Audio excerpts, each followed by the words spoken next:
With a clear preference for smaller, slower, sleepier towns, I had no desire whatsoever to go to Florence, but the wife did, so you can imagine how that went.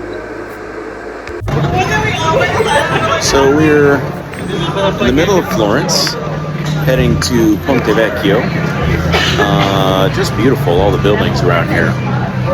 Wendy, of course, has found a small shop to search for jewelry, so I thought I would stop in and say hello. My husband left out on my own in the wild. And while it was so great to get pictures in front of this iconic landmark, it was time for some food. So here we are amidst the chaos of Mercato Centrale in the middle of Florence. Wendy's been dying for some pizza, and that is what she found. You can see that behind her they have tons of sandwiches. Pizza up there, like by the pound. That's what that scale is for. That's a lot of food. How was it?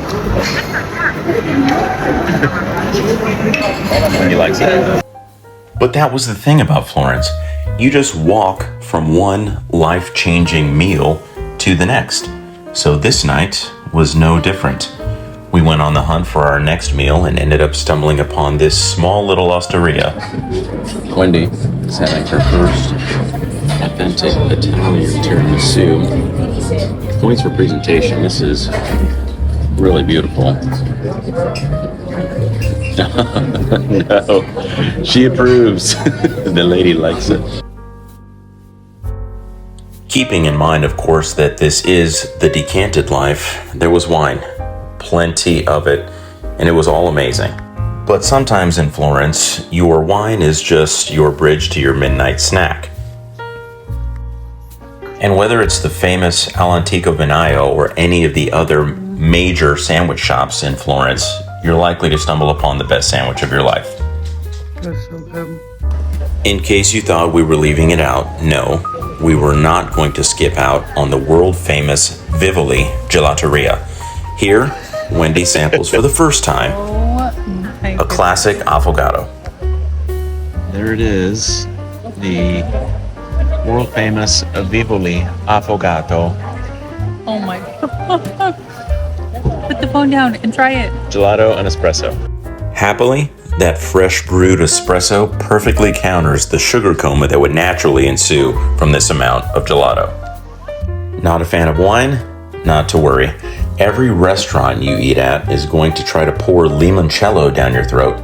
It's for digestion. This is me using air quotes. Also, our hotel in Florence made a pretty good old-fashioned, and I found a pretty good rum and coke in the downtown area. If you're into slow travel like we are, we promise that Florence will not disappoint. The food, the beverage, the sights, the sounds.